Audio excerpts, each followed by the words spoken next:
सभी साथियों को संगम नमामि, जय भीम नवोदय। मैं समन रमेश कटके अमरावती महाराष्ट्र से। समन संघ ने मुझे जो मौका दिया है विस्तृत कंसेप्ट के लिए, इसलिए मैं व्यक्तिगत समन संघ का आभारी हूँ। आज के कंसेप्ट में हम लोग बात ऐसी करेंगे जैसा कि अभी परियार सर ने एनिहिलेशन ऑफ कास्ट बाबा साहब की जो किताब है जाति का बीजनाश, उसमें के जो दो वाक्य है उससे शुरुआत ही की है बाबा साहब ने। एक वो एच ड्रुमांड नाम का एक फिलोसोफर था, उनका वाक्य उन्होंने कोट किया है कि जो तर्क नहीं कर सकता वो मूर्ख है। इसके साथ दूसरा भी एक कोटेशन बाबा साहब ने एनिहिलेशन ऑफ कास्ट में दिया है, वो बुद्ध का दिया है। तथागत बुद्ध ने कहा कि सच को सच और सत्य को सत्य और असत्य को असत्य जो जानता है वही सही मायने में अच्छा खोजी है, वही सुधार सकता है और दूसरों को वो बेहतर बना सकता है। तो इसी हिसाब से ये दो जो कोटेशन है, एक एच ड्रुमांड का और एक बाबा साहब तथागत बुद्ध का, ये दो कोटेशन अगर आज के परिस्थिति को अगर लगा देते हैं और आज माहौल हो गया है शुरू। आज पहला राउंड था इलेक्शन का, बहुत सारे लगभग 40-50 कॉन्स्टिट्यूएंसी में लोकसभा का वोटिंग हुआ, उसका रुझान भी आपने शायद न्यूज़ों में सुना होगा। लेकिन ये देखने से पहले हमको ये देखना है कि बाबा साहब अम्बेडकर ने जब संविधान लिखा था तो संविधान सभा में उन्होंने ये कहा था कि इलेक्शन का महत्व क्या है। वो कहते हैं कि जब भी कोई इलेक्शन होता है तो उस इलेक्शन से पहले हर व्यक्ति को अपनी खुद की फिलॉसफी डेमोक्रेसी के साथ और नीतिमत्ता के साथ टेस्ट करनी चाहिए और उसने ये लॉजिक लगाना चाहिए कि क्या ये आज के हालात है मेरे वोट के मुताबिक सही चल रहे हैं तो ही मैं उनको वोट दे दूं, अगर नहीं है चल रहे हैं तो मैंने उसका एनालिसिस करना चाहिए। उन्होंने कहा इसका एक जरिया ये है कि जिस किसी पार्टी के उम्मीदवार खड़े रहते हैं इलेक्शन में, उस पार्टी का इलेक्शन मैंडेट क्या है, जाहिरनामा क्या है, तो वो ज़्यादा इम्पोर्टेंट होता है। हमने देखा कि मुख्य 2 या 3 प्रकार की पार्टियां हैं, बाकी तो राज्य के लेवल पर की जो लगभग 10-12 राज्यों में जो प्रभावशाली पार्टी है वो अपने अपने एजेंडे जाहिर कर चुकी है। इसमें से directive principle of state policy में आर्टिकल 36 से लेकर आर्टिकल 51 तक बाबा साहब ने कहा है कि आप किसी पार्टी के किसी उम्मीदवार को जब वोट देने जाओगे तो उससे पहले कुछ बातें जांच लेना ज़रूरी है। पहली बात तो ये जांचना जरूरी है कि ये संविधान जो बनाया है लोगों की सुविधा के लिए। उन्होंने कहा कि संविधान का मूल अर्थ क्या है। उन्होंने डेमोक्रेसी के बारे में एक लोक प्रतिनिधि को पूछा था, बाबा साहब ने उनको ये पूछा था कि एक शब्द में डेमोक्रेसी की आप डिफाइन करो, डेमोक्रेसी की व्याख्या करो। तो उस प्रोफेसर को, जो कि मिलिंद महाविद्यालय में प्रोफेसर था औरंगाबाद के, महाराष्ट्र के, तो उस पॉलिटिकल साइंस के प्रोफेसर को भी नहीं बताया, आंसर नहीं पता चला था। तब बाबा साहब ने कहा कि इक्वालिटी, समता, एक शब्द में अगर डेमोक्रेसी को डिफाइन करोगे तो ये समझ लेना कि इक्वालिटी आई है क्या। अगर इक्वालिटी नहीं आई है तो लोकतंत्र अभी तक यहाँ पर बसा नहीं, ऐसा बाबा साहब ने उस वक्त उस प्रोफेसर को कहा था। तो आज हमको ये हमारी जो एनालिसिस करने की घड़ी है, क्योंकि पहला तो चरण हो गया है, अभी दूसरे तीसरे चौथे लगभग 6 या 7 चरण में इलेक्शन होने जा रहा है। ऐसे में बाबा साहब ने जो कॉन्स्टिट्यूशनल नॉर्म्स दिए हैं हमको, इसके मुताबिक क्या ये पॉलिटिकल लोग अपना बर्ताव रखते हैं, और इनका पिछले 5-10 साल का बर्ताव अगर देखें तो आगे जाकर ये लोग क्या करेंगे ये भी जज करते आता है, ऐसा बाबा साहब ने कहा है। बाबा साहब कहते हैं कि संविधान में जो लिखी हुई मूल बातें हैं, खासकर जो प्रियम्बल में आती है, उसमें यह है कि we the people of India having solemnly resolved to constitute India into social democratic, जो दिया है तत्व, जो लोकतंत्रात्मक है क्या, गणराज्य है क्या, सेकुलर है क्या, तो ये बातें इलेक्शन के मैंडेट में आती है क्या, और क्या इन्होंने पिछले 5-10 साल में शासन चलाया उसमें इन बातों का जिक्र किया है क्या। अगर नहीं किया है तो उसका एनालिसिस हम किस तरीके से करेंगे। ये बातें बाबा साहब ने कॉन्स्टिट्यूशन असेंबली में भी कही थी और संविधान लागू होने के बाद भी कही थी।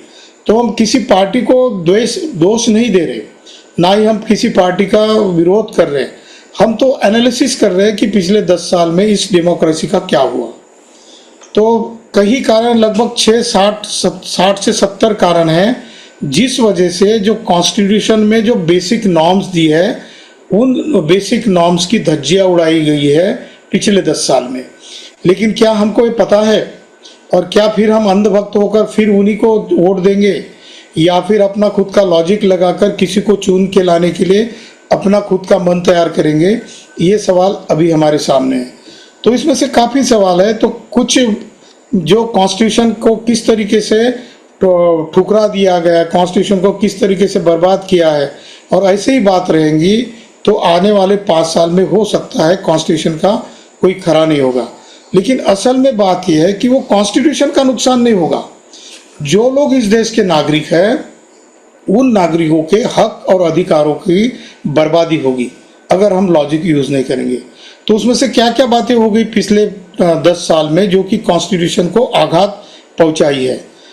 पहला तो ये एक देश, ये बाबा साहब ने कहा कि कोई भी एक व्यक्ति, एक पार्टी या कोई एक संगठन या कोई एक विचारधारा अगर वो देश से बड़ा बताना चाहता है या वो फिलॉसफी देश के ऊपर खड़ा करना चाहता है तो समझ लेना देश खतरे की घंटी में बजा है, देश के सामने खतरे की घंटी बजी है और आने वाला जो भवितव्य है देश का वो ठीक नहीं है।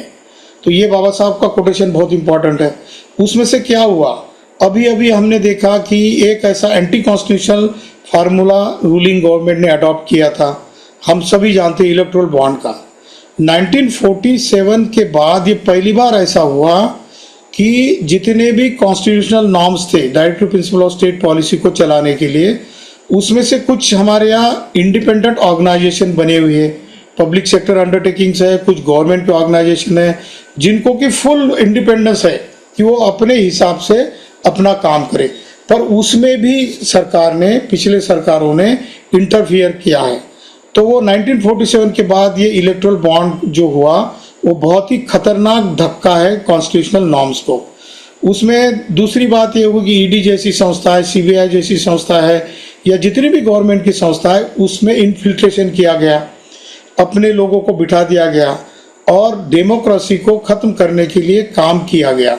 ये एक बड़ा है। ये तो अच्छा हुआ कि सुप्रीम कोर्ट उसमें इंटरवीन कर गया और इतनी बड़ी बात जो है जो कि हमारे हक और अधिकारों को छीनने वाली वो बात हमें पता चली है। क्योंकि इससे एक बहुत बड़ा नुकसान ये हुआ कि आप किसी से पहले पैसा ले लो और उनको काम दे दो।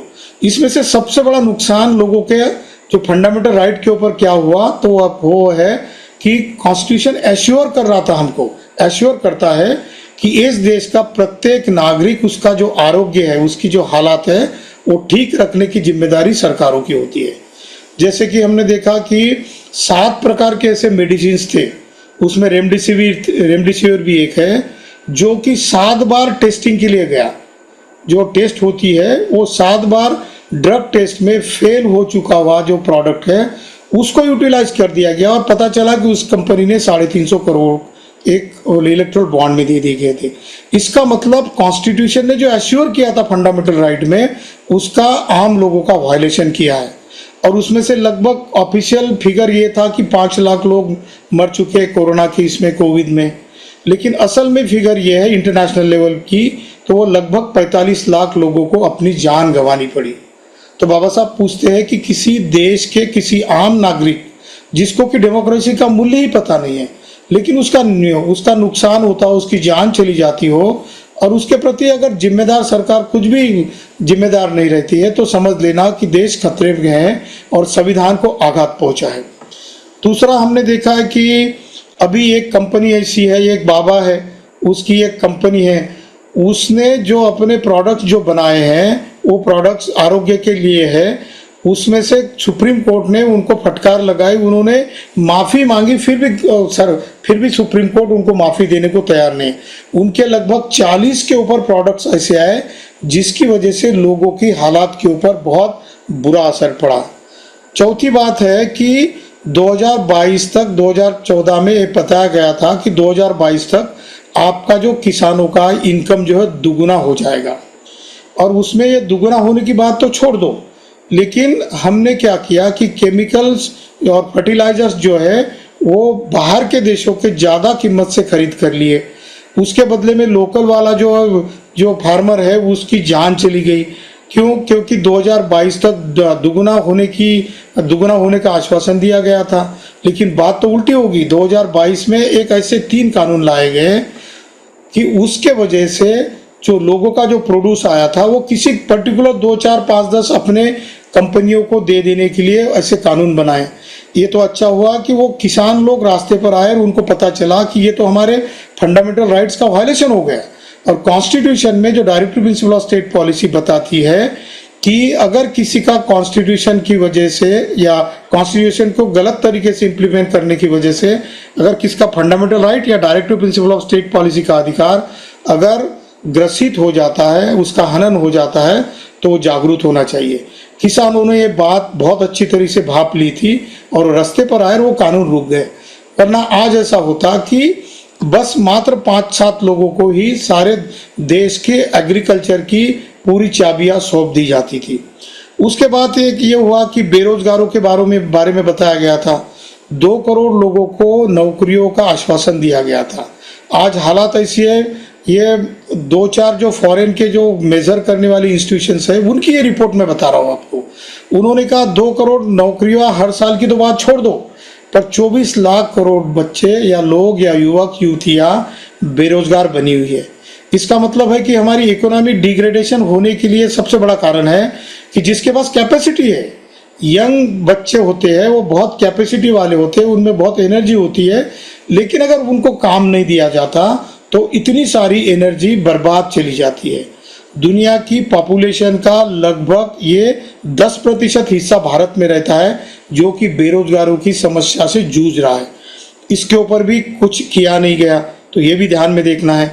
और बाद में देखा गया कि जो पार्टी पॉलिटिक्स होता है, बाबा साहब ने कहा कि constitutional morality with constitutional method, जो भी कोई सरकार सत्ता में आएगी उसका पहला जिम्मा या पहला काम होगा कि वो संवैधानिक नीतिमत्ता से संवैधानिक जो पद्धतियां है उसके ऊपर काम करे। पर इसको पूरे दरकिनार कर दिया गया। लगभग 95% जो खटले भर दिए गए या जिनके ऊपर लोगों के ऊपर एक्शन ली गई ईडी से, सीबीआई से या अलग अलग यंत्रणाओं से, तो 95% लोग अपोजिशन पार्टी से रिलेट करने वाले थे। इसका मतलब डेमोक्रेसी को, जो अपोजिशन पार्टी एक डेमोक्रेसी का बहुत बड़ा हिस्सा होता है, उसको ही खत्म करने का काम किया गया है। उसके बाद एक और मुद्दा है जो कि अभी भी चल रहा है, झूठी बात को फैला दो आईटी सेल की तरफ से और अपनी बात को सही कर दो, और जो विरोध करेगा उसको देशद्रोही या बुरा आदमी कहने की आदत डाल दो। ऐसे में क्या हो जाता है, पहले से ही बेरोजगार है, बेरोजगारों को अगर कोई काम नहीं और कोई लालच दिया जाता है तो वो उस चपेट में फंस जाता है।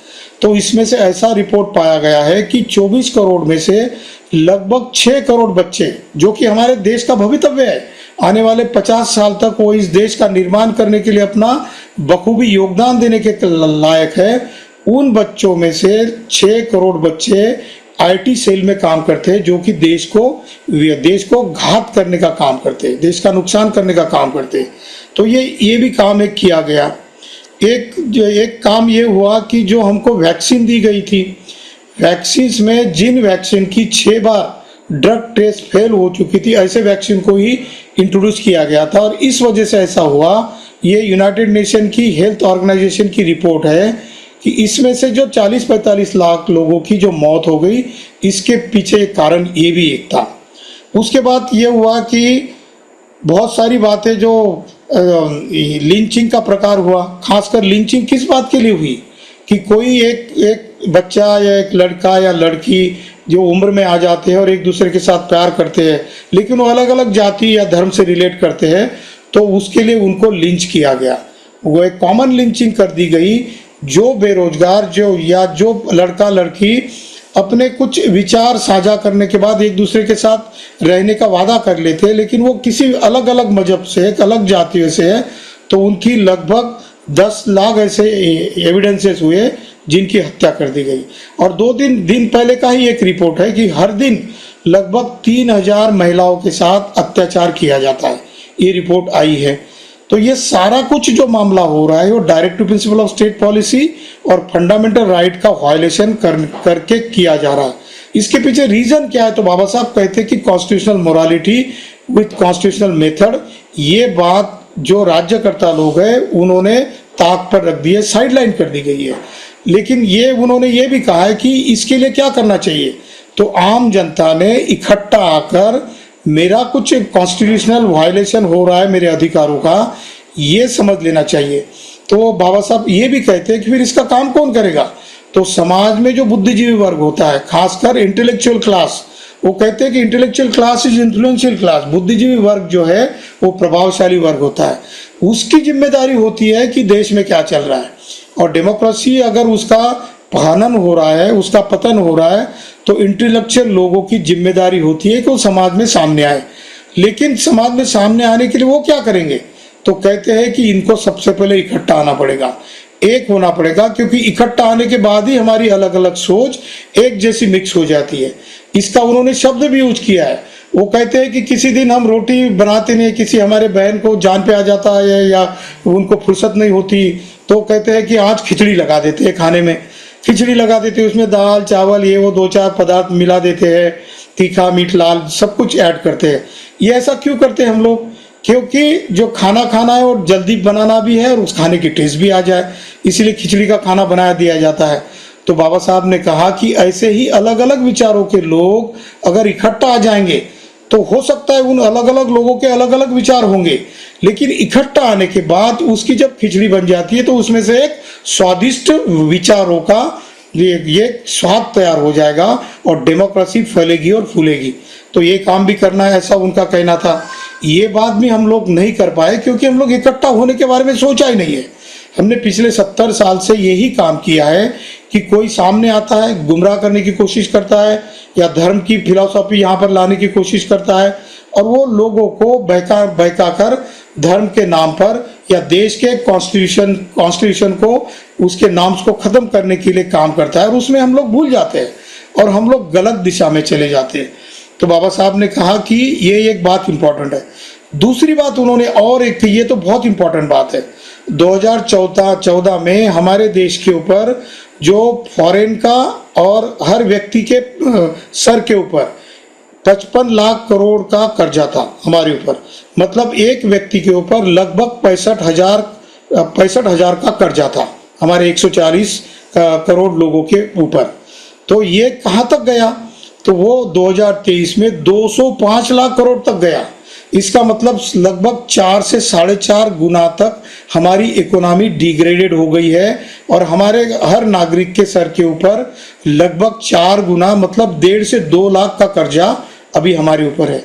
हम बातें तो करते हैं कि हमारी इकोनॉमी दुनिया में 5वें नंबर की इकोनॉमी है, पर ये इकोनॉमी सिर्फ फर्जी फिगर है क्योंकि ये कुछ चंद गिने चुने लोगों के पास पैसा इकट्ठा करने का मीडियम किया गया। ये हुआ क्यों? क्योंकि directive principle of state policy का इम्प्लीमेंटेशन ठीक से नहीं करने की वजह से ऐसा हो गया। और इसको ये भी बताया जाता है कि हमारी इकोनॉमी तो बढ़ रही है पर डिसेंट्रलाइजेशन ऑफ इकोनॉमी, ये बाबा साहब का मूल मंत्र था। उन्होंने directive principle of state policy में खासकर आर्टिकल 37 है, आर्टिकल 46 है, आर्टिकल 47 है और आर्टिकल 51 है। ये 4-5 जो आर्टिकल्स है कॉन्स्टिट्यूशन के, उसमें उन्होंने प्रोग्राम दिया है। उनका कहना ये था कि इलेक्शन का माहौल जब भी आएगा तब आपने directive principle of state policy के हिसाब से जो पार्टियां सत्ता में रही उनसे हिसाब मांगना चाहिए। पर हमको ये भी पता नहीं कि मेरे directive principle of state policy के कितने अधिकार है, वो कितने अधिकारों का हनन हो चुका है। ये क्यों नहीं हुआ? तो कहते हैं कि आप इकट्ठा ही नहीं आते हो, आप एक जगह पे नहीं आते हो, विचार विनिमय नहीं करते हो, एक दूसरे को अंडरस्टैंड नहीं करते हो, इसीलिए आप शोषण के इस श्रृंखला में बने रहते हो। उसके बाद ये देखा हमने कि लगभग 948 पब्लिक सेक्टर अंडरटेकिंग कंपनीज थी, अभी उसकी फिगर मात्र 60 तक आ चुकी है। इसका मतलब है कि पब्लिक सेक्टर अंडरटेकिंग में लगभग 1,10,00,000 नौकरियां हुआ करती थी जब ये 948 थे पब्लिक सेक्टर अंडरटेकिंग। अब ये हुआ है कि उसमें से लगभग 90 लाख नौकरियां उसमें से चली गई है। इसका मतलब जो बेरोजगार बच्चे थे या स्किल्ड पर्सन थे उनको जो 90 लाख की रोजगार मिलने वाला था, आज के तारीख में केंद्र सरकार के 30 लाख पद भरने की खाली पड़े हैं उनको भरा नहीं गया। और सारे राज्य का मिलाकर लगभग 6 करोड़ ऐसे रोजगार है जिसको निर्माण करके बच्चों को देना चाहिए था, लेकिन वो उनको भरा ही नहीं गया उन जगहों को। इसका मतलब है हमारे पास पोटेंशियल है, एनर्जी है, पर हाथ में काम नहीं है। इसीलिए बाबा साहब कहते कि इकोनॉमी की तरफ से अगर आप देखोगे तो ये डिग्रेडेशन होता जाएगा इकोनॉमी का, धीरे धीरे आपके सर के ऊपर शिकंजा कसा जाएगा और एक दिन आपके सारे के सारे संविधान के अधिकार खत्म कर दिए जाएंगे। ये पॉलिसी धीरे धीरे से चलती है, जैसा कि कोई व्यक्ति किसी को पॉइजन का इंजेक्शन देता है लेकिन वो एक बार नहीं देता, वो धीरे से हल्के से उसमें 5%, 10%, 20% देता है और उसकी मात्रा बढ़ाता है, और देखते देखते 1-2 महीने में वो पॉइजन से भर जाता है और उस व्यक्ति की मौत हो जाती है। इस तरीके का संविधान के प्रति हमारे देश में व्यवहार चल रहा है। एक दूसरी बात है कि बाबा साहब ने कहा कि जो भी कोई पार्टी सत्ता में होगी उसकी पहली जिम्मेदारी होती है कि लोगों के सामने फेस हो जाए। इसका मतलब वो पब्लिक के सामने आए, जो प्रेस के सामने आ जाए, हमने क्या किया, क्या गंवाया, क्या पाया, इसका लेखा जोखा दे। पर पिछले 10 साल में हमने देखा गया सिर्फ 2 बार ही पत्रकार परिषद हो चुकी है। इसका मतलब जो भी हम करेंगे छुप के करेंगे और लोगों को नहीं बताएंगे, पर पीछे के दरवाजे से हम सब कुछ करते जाएंगे। एक तो ऐसा कॉन्स्टिट्यूशन का इतना खतरनाक वायलेशन हुआ है फंडामेंटल राइट्स का। आप जानते बिल्किस बानो केस के बारे में, एक महिला के साथ, वो किसी दूसरे मजहब की है, इसीलिए कई लोगों ने उसके साथ अत्याचार किया और कोर्ट में जो लोग हैं उनको बाइज्जत बली कर दिया गया, सारा कुछ मैनेज करके, और उनका सत्कार भी कर दिया गया। बाबा साहब ने कहा एक बार आपको खाना नहीं मिले तो कोई बात नहीं, पर आपके फंडामेंटल राइट का अगर हनन हो जाए, आपके अधिकारों को अगर चोट हो जाए तो समझ लेना आपकी जिंदगी खतरे में है। तो ये एक बहुत बड़ा वाकया हो गया। उसके बाद हमने ये भी देखा कि कुश्ती में जो महिलाएं थी उनके साथ क्या गया, हम सब सभी जानते हैं। उससे भी बड़ा एक खतरा ये है कि नेशन बनाने के लिए, राष्ट्र को एक करने के लिए हमारे जो मिलिट्री होती है वो जिम्मेदार होती है। उसके प्रति भी एक पुलवामा का भी एक ऐसा इंसिडेंस हुआ, आप सभी जानते हैं, और किसी एक पुराने राज्यपाल ने इसका पूरा एक्सपोज किया, पर फिर भी उसको मीडिया के माध्यम से दबा दिया गया। आगे जाकर बाबा साहब ने इसके बारे में आगाह किया कि जो डेमोक्रेसी का चौथा स्तंभ है वो है मीडिया। मीडिया अगर ईमानदार नहीं है तो समझ लेना डेमोक्रेसी खड्डे में जा रही है। आज वैसे ही हालात हम लोग अभी फेस कर रहे हैं।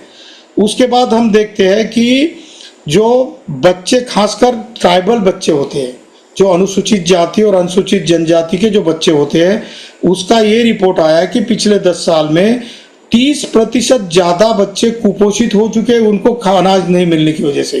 एक तरफ ड्रम बीट किया जा रहा है, ढोल पीटे जा रहे हैं कि हम आपको अब फ्री में, मुफ्त में खाना दे रहे हैं, लेकिन उसका जो स्टैंडर्ड होता है वर्ल्ड हेल्थ ऑर्गेनाइजेशन का, जो कैलोरी का, वो नहीं मिलने की वजह से जो 2014 की हालत थी उसमें से 30% ज़्यादा इजाफा हुआ है बच्चों को न्यूट्रिशन नहीं मिलने का। ये एक बहुत बड़ा रीज़न है। उसके बाद एक बड़ा इंसिडेंस ऐसा हुआ कि लगभग 938 लोग जो थे, जिन लोगों के 24,60,000 करोड़ के कर्जे माफ कर दिए गए। एक तरफ हम देखते कि हमारे पूरे देश में हर साल लगभग 2 लाख से ज़्यादा किसान आत्महत्या करते हैं। क्यों? क्योंकि एक तो उनकी फसल नहीं आती, उनके फसल में जो लागत होती है वो उत्पन्न से कम ज़्यादा होती है, इसलिए उनका बजट लॉस में चला जाता है। हालांकि बाबा साहब ने directive principle of state policy में सीधा ये कह दिया है। रिजर्व बैंक ऑफ इंडिया का जब निर्माण हुआ था तो तब उन्होंने, और बाद में कॉन्स्टिट्यूशन बना, उस वक्त उन्होंने कहा था कि जो लोग गरीबी रेखा के नीचे, उन लोगों को बैंक या गवर्नमेंट या आरबीआई वो पैसा बैंकों को उपलब्ध कराए दे और वो 0% से फाइनेंस करे। और दूसरा, उनका जो एग्रीकल्चर प्रोड्यूस आएगा उस प्रोड्यूस को वो एमएसपी के हिसाब से पहले ही खरीद कर ले। अगर मार्केट में ज़्यादा रेट आ जाता है तो ऊपर का जो डिफरेंस है वो भी उन लोगों को दे दिया जाए। ऐसा प्रोविजन कॉन्स्टिट्यूशन असेंबली डिबेट में ही बाबा साहब ने एक्सपेक्ट किया था, क्योंकि उन्होंने ये सोचा था कि दुनिया का सबसे बेहतरीन संविधान बन गया है और लोग कॉन्स्टिट्यूशनल मोरालिटी से, कॉन्स्टिट्यूशनल मेथड के ऊपर काम करेंगे और अपना देश धीरे धीरे जाके आगे चल के एक नेशन बनेगा। क्योंकि उन्होंने कहा 1949 में 25 नवंबर को कि ये आप लोग भ्रम में हो कि हम लोग एक राष्ट्र है। वो कहते हैं कि India is not a nation, India is nation in the making, Bharat एक राष्ट्र निर्माण होने की प्रक्रिया में है, लेकिन ये भी सपना हमारा अधूरा टूट गया क्योंकि राष्ट्र निर्माण करने की जितनी भी बातें थी उनको सब दरकिनार कर दिया गया है। और ज़्यादा से ज़्यादा इकोनॉमी का लगभग 60% पैसा जो है बस गिने चुने 1000 से कम लोगों को ही सारा कर्जा दिया जा रहा है और दूसरे तीसरे साल में उनको माफ़ भी कर दिया जाता है। और बजट में ये बजट एलोकेशन किया जाता है और वो निर्लेखन कर दिया जाता है और वो कर्जा माफ़ होने से वो बैंक के अकाउंट से या लेजर से या जो रिपोर्ट होता है एनुअल रिपोर्ट उससे हट जाता है और हमारे सामने छवि पिक्चर खड़ा कर दिया जाता है कि हम लोग विश्व की 5 नंबर की इकोनॉमी बन चुके हैं। बाकी ऐसी बहुत सारी बातें, लगभग 60 प्रकार की बातें इन कुछ आईआईटी के लोगों ने, कुछ सोशल मीडिया वालों ने और कुछ इंटरनेशनल जो टीवी के चैनल्स हैं उनमें से निकाले हुए। वो एक मैसेज मेरे पास आया, मैं कल से बहुत चिंतित था कि इस देश के डेमोक्रेसी का क्या होगा, क्योंकि बाबा साहब ने जब पहली राउंड टेबल कॉन्फ्रेंस को बाबा साहब जा रहे थे उस वक्त बाबा साहब को बहुत टेम्परेचर था और बाबा साहब 3-4 दिन से टेम्परेचर से बहुत परेशान थे। उनके एक दोस्त ने लिखा है उनके आत्मचरित्र में कि बाबा साहब को मैंने देखा है, बाबा साहब जब लंदन जा रहे थे पहली राउंड टेबल कॉन्फ्रेंस को और बीमार थे तब वो एक ही शब्द उनके मुंह से निकलता था कि इस देश का क्या होगा अगर मैं राउंड टेबल कॉन्फ्रेंस में अगर हाजिर नहीं हुआ, अगर वहां पर नहीं पहुंचा तो मेरे लोगों का क्या होगा। ये चिंता उनको पड़ी थी, उनकी अपनी खुद की तबीयत का कुछ लेना देना नहीं था।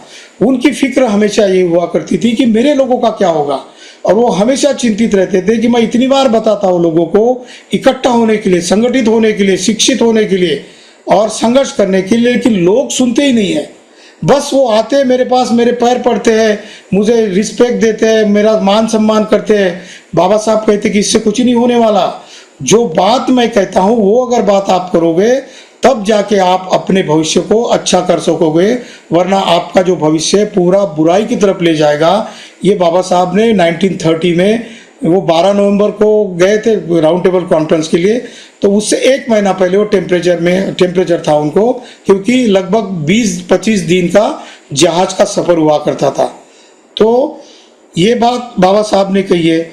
उसके बाद ये बात ये भी आई है कि बहुत सारे जो लगभग हमने देखा कि अपोजिशन पार्टी को खत्म करने का एक सबसे बड़ा तरीका गवर्नमेंट ने क्या ढूंढा था, 142 खासदारों को निलंबित कर दिया गया। किस लिए? क्योंकि उन्होंने उनके खिलाफ कुछ जो भ्रष्टाचार के आरोप निकाले और इसीलिए उनको वहां से निलंबित कर दिया।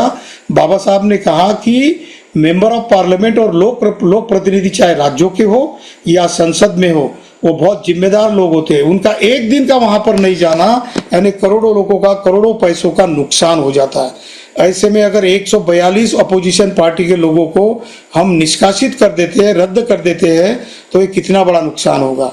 तो ये सारा कुछ रीजन जो है ये हम देखते हैं कि ये संविधान से मतलब नहीं, इसका मतलब है हम लोगों से, we the people of India से है। जब तक we the people of India ये सारे बातों का लेखा जोखा नहीं देखेंगे, इसका क्रिटिकल एनालिसिस नहीं करेंगे, तो इसी तरीके से उनको गुमराह करने के लिए बहुत आसान होगा और ये बार बार किया जाएगा। आपको किसी धर्म के नाम पर, किसी एक आध भगवान के नाम पर या किसी बुरे विचार के नाम पर, सोच के नाम पर आपको गुमराह किया जाएगा और इस डेमोक्रेसी का खत्मा भी कर दिया जाएगा। इसीलिए बाबा साहब की बात तहे दिल से अगर हम सुनना चाहेंगे, अगर बाबा साहब को सच्ची श्रद्धांजलि अगर समन संघ देना चाहता है तो समन संघ खुद की तरफ से ये सोच ले, गंभीरता से सोच ले कि आज भी वक्त है कि हम सब लोग इकट्ठा हो जाए। इसीलिए समन संघ ये कहता है कि मैं समन हूँ। ये क्यों बताया जाता है? मैं इसीलिए बताया जाता है कि मैं समन हूँ क्योंकि मुझे पता चले कि मेरा इतिहास क्या है, मुझे ये पता चले कि मेरा अस्तित्व क्या है, मुझे पता चले कि मैं कौन हूँ, मुझे ये पता चले कि मेरी जिम्मेदारी क्या है। ये सारा कुछ बताने के लिए मैं समन हूँ, हम सब समन है, ये सोच और ये टैगलाइन अगर आ जाती है तो धीरे धीरे जो भी लोग पीड़ित है, जो भी लोग वंचित है, जो भी लोग दुखी है, वो चाहे किसी भी क्लास के हो, जो समन हो या वमन हो, जो भी कोई हो, वो जब समझ जाएंगे तब उनको इस डेमोक्रेसी का महत्व पता चल जाएगा। वरना फ्री में मिली हुई डेमोक्रेसी है हमको। महिलाओं के लिए तो मैं बताता हूँ कि 1937 में भारत में पहला जब इलेक्शन हुआ उस वक्त महिलाओं को अमेरिका और इंग्लैंड की महिलाओं से पहले वोट फ्रेंचाइज करने का अधिकार और इलेक्शन को खड़े रहने का अधिकार मिला। वो मतदान अपना वोट दे सकी और वो इलेक्शन को कॉन्टेस्ट करने के लिए खड़ी भी रह सकी। ये अधिकार इंग्लिश और अमेरिकन महिलाओं को हमारे बाद में मिला, जिसके लिए ना तो एक मोर्चा निकाला गया, ना कोई डिमांड की गई, ना कुछ किया गया। एक इंसान जो बोधिसत्व है, उस बोधिसत्व ने आपके भविष्य के लिए सारा कुछ कर दिया था। बदले में उसको क्या मिला? तो इस देश ने उसको कुछ भी प्रेम नहीं दिया, उसको जिंदगी भर नकारा गया, उसका जिंदगी भर अपमान किया गया। फिर भी वो बोधिसत्व था, उसने ये सारी बातों को अपने दिल के अंदर पचा लिया, डाइजेस्ट किया और इस देश को अच्छा बनाने के लिए अपना जीवन कुर्बान कर दिया। हम कहते हैं कि हम अम्बेडकरवादी हैं, हम बाबा साहब के अनुयायी हैं, हम समन हैं, हमारे सारे समनपुर के हैं जो हमारे लिए बहुत आदर के पात्र है, पर उन्होंने की बताई हुई बातों का आचरण हम लोग नहीं करते। अगर हम आचरण करते तो पिछले 70 साल में हम लोग कब के इकट्ठा हो जाते और हमारे जितने भी अधिकार, कॉन्स्टिट्यूशनल राइट्स हमारे खो चुके हैं। और अब के बाद अगर जागरूक नहीं रहेंगे, इकट्ठा नहीं रहेंगे, तो जितने भी बचे सारे के सारे नष्ट हो जाएंगे। गुलामियों की बेड़ियां हमारे हाथ में आएगी, ऐसा माहौल आज बना हुआ है। इसलिए आपको जागरूक होना होगा, इसलिए सत्य को सत्य और असत्य को असत्य जानने की कोशिश करना पड़ेगा। और जो जैसा ड्रुमांड ने कहा है कि जो व्यक्ति लॉजिक नहीं लगा सकता, तर्क नहीं कर सकता, वो मूर्ख है। हम समन संघ के सभी लोग आज प्रण कर ले कि हम मूर्ख नहीं हैं और हम सत्य की परीक्षा लेने वाले कठोर प्रचारक हैं, हम समन हैं। इसीलिए मैं समन हूँ, हम सब समन हैं, इस बात का बार बार उच्चार करें, कहीं भी करें, जिस जगह पर आपको माहौल मिले, जो भी चांस मिले, तब भी आपने हमको ये लोगों को ये बताना है, क्योंकि प्रचार प्रसार करना ही हमारे कोई भी काम की शुरुआत होती है। और जैसे कि कहा जाता है, अंग्रेजी की एक कहावत है, well begun is half done. जो कोई भी अच्छा काम किया वो आधा किया जैसा होता है।